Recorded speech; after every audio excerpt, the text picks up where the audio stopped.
لا إله إلا الله محمد رسول الله. لا إله إلا الله محمد رسول الله. نحمده ونصلي على رسوله الكريم.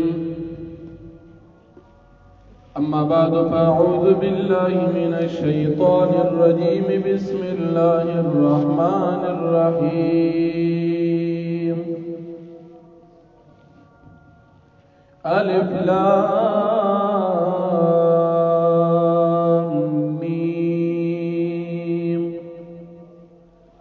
تنزيل الكتاب لا ريب فيه من رب العالمين. صدق الله العظيم. سورة السجدہ یہ وشتم پارا اولنی آیاتنا دی سورة السجدہ وی زکچے پدی سورت کی دیودا سے سجدے ذکر دی چی هغا د ډېر محنت او د مشقت سره ادا کیږي. امام اهل سنة شیخ الحدیث حضرت مولانا سرفراز خان صفدر رحمت اللہ علیہ فرمائی چی دیکھے ددا سے سجدے ذکر دی چی هغا د ډېر محنت او د مشقت سره ادا کیږي. چاگا انسان د خوب نا د بسترین را پاسی او د اللہ پاک د یرن ادری کی او اللہ تا سجدہ کی نو د نور سجدو پا بنا دا سجدہ لگ مشقت والا دا ذکر دی سورت تا سورت السجدہ نم کی خود لشو. دا سورت مکی سورت دی دا نبی کریم صلی اللہ علیہ وسلم دا ہجرت نا اولاد دے نازل شوی دی.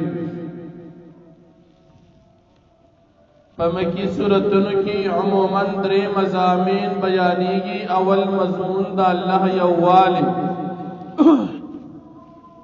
چا اللہ جل شانہ یو ذات تی اس قسم شریک نلری. دویم مضمون رسالت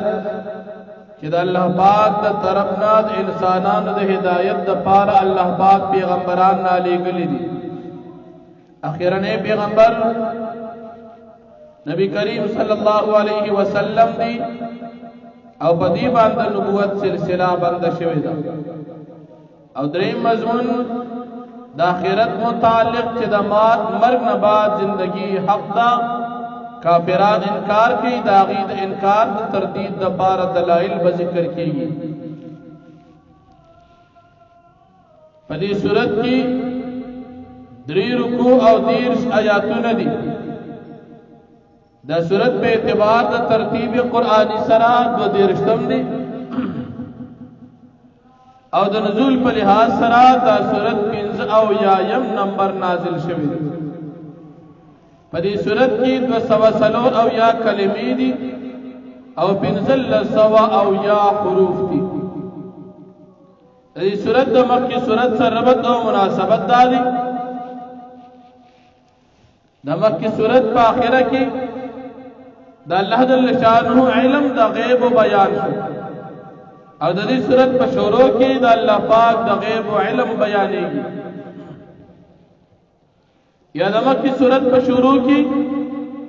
دا قرآن کریم صداقت ذکر شیو او دا دی صورت پر شروع کی ہم صداقت دا قرآن کریم ذکر کی گی. او یا نمک کی صورت پر آخر کی دا اللہ پاک دا توحید دلائل عقلیہ بیان شو او دا دی صورت پر آخر کی ہم دا اللہ جل شانہ دا توحید دلائل ذکر کی گی. دی کافرانو با دا قرآن کریم پا بارکی دا الزام لگو پا نبی کریم صلی اللہ علیہ وسلم چا قرآن دی نبی کریم صلی اللہ علیہ وسلم دا زان نہ جوڑ کردی دی. اللہ پاک دا غیر تردید کی نا ظالمان تاسو دروغ وائے دا حق اور رشتن کتاب دی الله نازل کړی دي. مقصد د نازلې دو دا دی چې کوم خلکو ته څوک يرون کې ستانه وړاندې نه دی راغلي، دې خلکو ته د آخرت او د الله ير ورکي د پاره دي چې دی په هدایت باندې راشي او خپل کفر او شرک نه توبهګار شي. او بیا الله جل شانه فرمایي چې ما اسمانونه او ځمکې او سچ په مابین د دې دواړو کې دي دا ټول ما پشپږ ورځې کې پیدا کړی دي. بیا دا غي نه بعد الله رب العالمین په عرش باندې استوا وکړه. دا خبره تاسو ته مخکې ذکر شوې ده. په عرش باندې الله پاک استوا وکړه. د دې څه مطلب دی؟ الله ته معلوم دی، موږ ته معلوم نه دی. د استوا ظاهری معنا دا کیناستل دی، لیکن کیناستل دا د مخلوق صفت دی.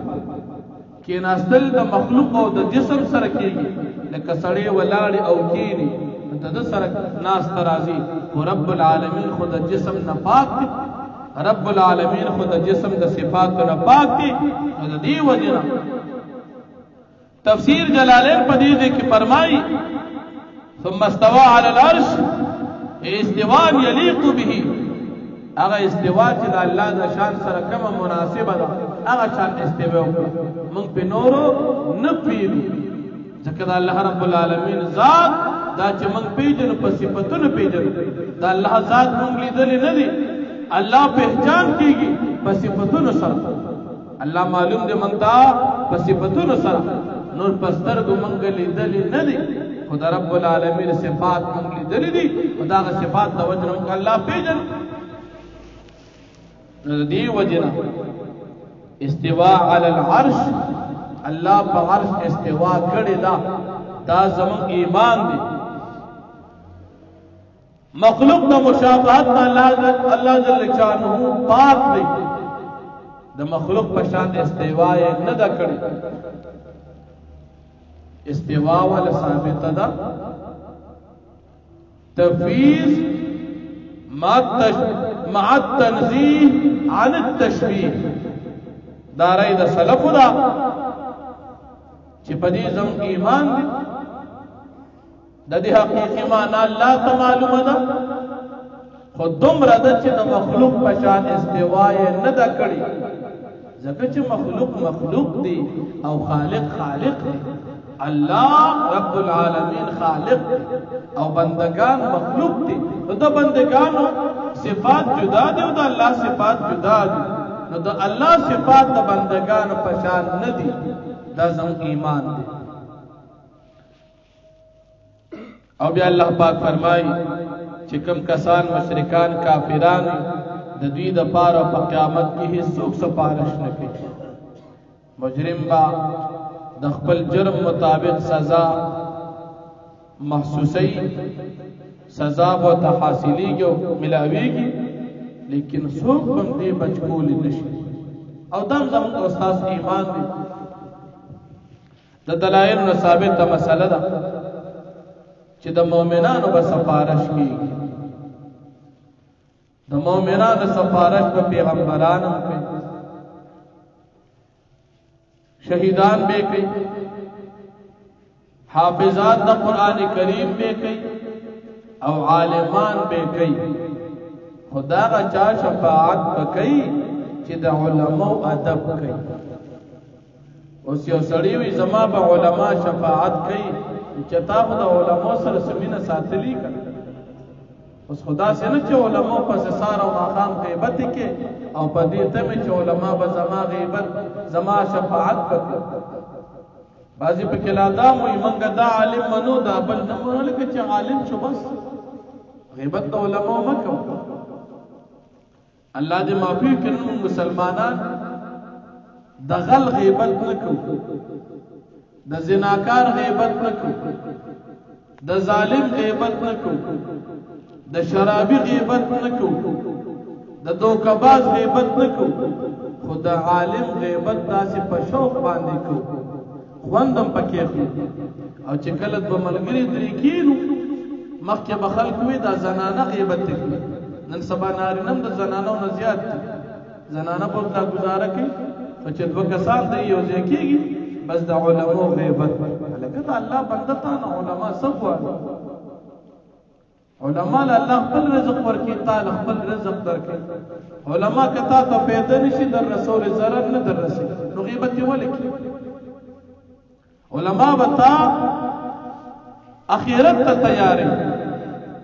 او چې کله وفات شي جنازه باندې کوي او چې دی وادي نکاح بدل تړي او چې مونږ ستودريږي نو جمع بدر کوي کوم مونږ نه درځي نو مونږ سبق بدر تخي بچو ته بدی دین خي استاد اخرت حواله بلټي علما هوتا ته داخل نو غیبت ولې نو علما به شفاعت کوي او شرط پکې داري چې د علماء سره جامینه ساتري او مینه دا نه دا چې غیبت کوي مینه دا نه دا چې پزړه کې د علماء قدر ني مینه دا نه دا چې پزړه کې د علماء سره بغض ساتي نه علماء سره بغض مساتا دا استاد ایمان د پاره نقصان دي علماء سره بغض مساتا ځکه چې علما د پیغمبر وارثان چې استاد پیغمبر سره مینه داغه د وارث سره بستا مینه وي دا سی بني چې د پیغمبر سره مینه ده او داغه د وارثانو سره زما مینه نشته نو بیا خو حقیقت کې استاد پیغمبر سره مینه نشته د علماء غیبت بچر تم نکي او که څوک کوي نو ته چې سبا علماء پس خبره مکو ایمان دي خرابي اخرت دي تباہ کی منزونه دي خرابي ته چې عالم پس منزونه کې او داغه غیبت کې د دې مسلې تپوس دي چې تکړه چې زما د منزونه څنګه شو چې د یو عالم سره وو ساتي او هغه پس منزونه کې دا تپوس دي چې تکړه چې زما د عالم پس کې چې ستا په ځل کې د عالم قدر نشته عالم ستا په ذهن کې او په نظر کې سپک دی تا دا تپوس چر تکړه چې زما د منځونه کېږي منځ علم منځ دی چې د پیغمبر په طریقه وي او د دین په احکاماتو برابر وي اوس کدا سي منځ چې سي ټیک پاسنو په دې کار نه کېږي زړه کې و د علماء قدر ساتي د علماء سره به مینه ساتي کله وسد وسره خنه کېږي نو بد به ور سره نه کې او د علماء بی ادبی د علماء بی عزتی د علماء بی قدری باندې کې باندې په کلا فرق کې دغه فلانه عالم داسې او فلانه عالم کپري الله باندې چې تر ډاکټر پس خبره چې تاله انجکشن مېتانه بلا پیسې دلال چې ته ډاکټر پس خبره نه کې لکه ډاکټر دې سبا برارستن نه وي او عالم دا دومره سپک شو د پیغمبر وارث دومره سپک شو چې وخت پس خبره کې علماء پس خبره نه کې چې کم کس علماء پس خبره کوي دی به د قیامت پورې د شفاعت د علماء نه محروم وي ځکه د علماء سره چې مینه نه اب استا سفارش شو ذالک پرکار ما پس به غیبت کول اسمه ته سفارش رالو پس به نه کې الحمدلله زمونږ دا ملګری ډیر ښه دا سم اوریدلی چا پس منځونه کې غیبت یو پس لکه دا ولې ته چې اوسړي پس منځ کې او ته دا غیبت کې نو څه خراب څومره منځونه دي کړی دي دا غالب د دې ازار چواله بیا خوستا یو منځم نه کې بیا بسکه کې دې تاسو ته واقعا ذکر کړی چا چې د علماء به ادبی کړی دا الله پاک دنیا کې سزا ورکړي ما په دې خپل سترګو لیدلې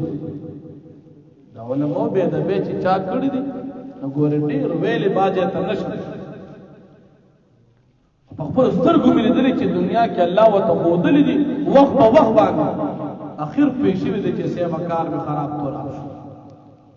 نو دا علماء به ادبی با نه کې ځکه زموږ استاد دین دي او چې څوک موږ ته دین خي غیر عالم وي نو ولې د خپل دین او د دیندارو به ادبی او بیا الله جل شانه فرمایي چې د تمام نظام د اسمانونو او د زمکو چلون کې مدبر یوازې زین بیا چې څومره سکیږي په دې ځمکه باندې دا ټول عمل نامو کې لیکلی شي دا ټول الله جل شانه تخیجی او د ځمکې او د اسمان چې د 500 کالو د یو طرف مزل او د بل طرف د 500 کالو مزل دا ټول د الله پاک په نسبت باندې د یو ورځې برابر دي یا بعض علما فرمایي چې دین مراد د قیامت ورځ چې د قیامت ورځ د دنیا د 100 کالو برابر ده او بعض آیاتونه کې راځي چې د 500 کالو برابر د قیامت یو ورځ ده هغه به انسان د عمل مطابق چې د چا عمل مزیدار وي ایمان صحیح وي نو هغه به د ورځ لنډي اسانی وي او کله چا عمل او ایمان صحیح نه وي نو هغه به د ورځ ډیره غټي او بیا الله جل شانه انسان تخلیق بیانې چې انسان مې د خټه نه پیدا د نسل مې د ابونه خور کو او دې چې مې د خټه نه پیدا کو په دکې مو د خپل طرف نه روح واچو دتا او د اولاد تمون د سترګو د وګونو د زړونو طاقت ورکو او سره د دې دا کافران بیا انکار کافران وی چې دنیا کې مونږه ختم شو نو ولې مونږ به بیا ژوند کیږو شو دنیا کې مړ شو بیا به ژوند وی الله پاک فرمایي دا کافران دا ډېر بے وقوفه خلق دي دا الله جل شانه وړاندې بخا مقادي پیش کیږي د قیامت پر ورځ باندې الله جل شانه فرمایي الف لام میم الله پیږي په معنا د دې حروف باندې تنزيل الكتاب لا ريب فيه من رب العالمين نازل دل دې کتاب چې هیڅ شک نشته په دې کې دا د رب العالمین د طرف نه دی ام یقولون افترا آیا وای دا کافران چې دا قران دی پیغمبر د ځان نه جوړ کړی دی بل هو الحق نادا پیغمبر نه دی جوړ کړی بلکې دا حق دی من ربک ستا درب د طرفنا لتنذر قوما ما اتاهم من نذير من قبلك